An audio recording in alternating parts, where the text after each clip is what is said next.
السلام عليكم ومرحبا بكم معايا. اليوم ان شاء الله غادي نشارك معكم الصبلي بالزنجلان، مذاق رائع كيجي هشيش ولذيذ وكيذوب في الفم، اقتصادي من الحلويات السهله وسريعه.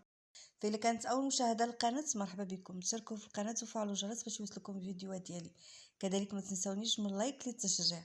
بالنسبه للمكونات اللي غادي نحتاجو في هذا الصبلي، هنا عندي 250 غرام د الزنجلان، ربعه الزنجلان حمرتها وغادي نطحنها.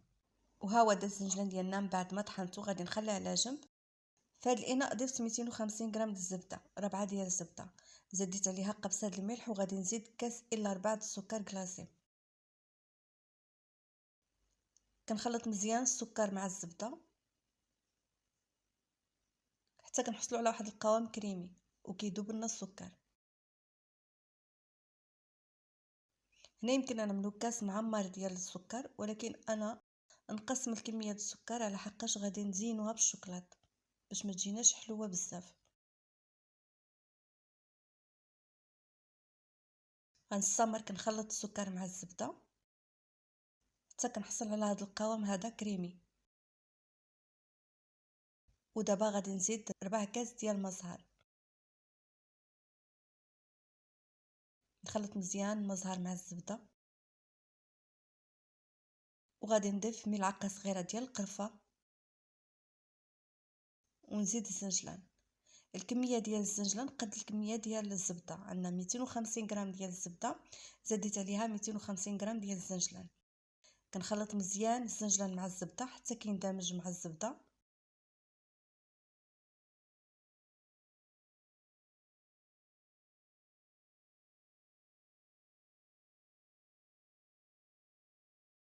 خلطت الزنجلان مع الزبده وغادي نجمع بالطحين. الطحين كيبقى على حسب الخليط، كنضيفوا الطحين بشويه بشويه، غير كنجمعو برؤوس الاصابع ما كنعجنوش. كنبقى نضيف الطحين بشويه بشويه. القوام ديال العجينه ما كيكونش قاصح في نفس الوقت ما كيكونش خفيف، العجينه ما كتكونش كتلتصق في اليد، كتكون طريه ولكن ما كتلصقش في اليد. انا غنبقى نضيف الطحين بشويه بشويه حتى كنحصل على القوام المطلوب. وغادي نزيد كيس ديال الخميره بوزن 8 غرام ونجمع.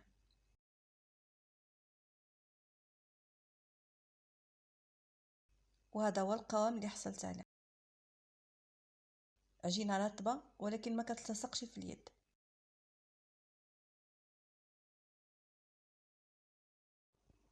كنرش الطحين وكناخذ واحد الكميه د العجينه وكنطلقها.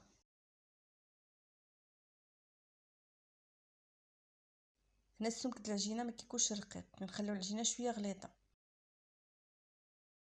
كنطلق العجينه مزيان بالمدلك وكناخذ اي مرشم دائري كنطبع به العجينه.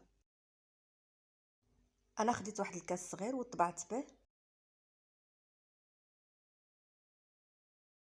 كناخذ الحبات ديال الحلوى وكنستفها في الصينيه، والعجينه اللي بقات لي كنجمعها وعاوتاني كنطلقها.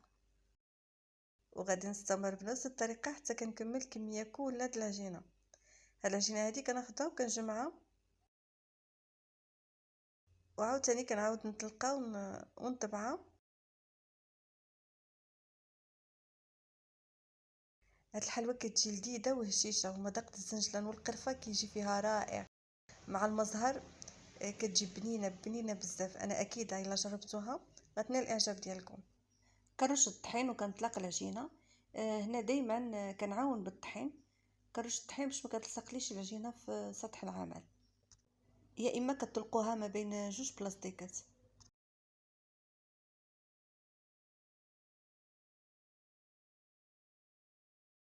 وكنستفها في الصينيه، والعجينه اللي بقات لي كنجمعها ونكرر نفس العمليه، كنجمعها عاوتاني كنطلقها. وهذه كنستفها في الصينيه. حلوى سريعه وسهله وكتوجد بسرعه. غنستمر هكذا حتى كنكمل الكميه كلها. كنطلق العجينه ونطبعها ونستفها في الصينيه. في هاد الاثناء الفران كيكون جاي سخون، يعني كندخلوه الفران اللي كيكون سخون من قبل.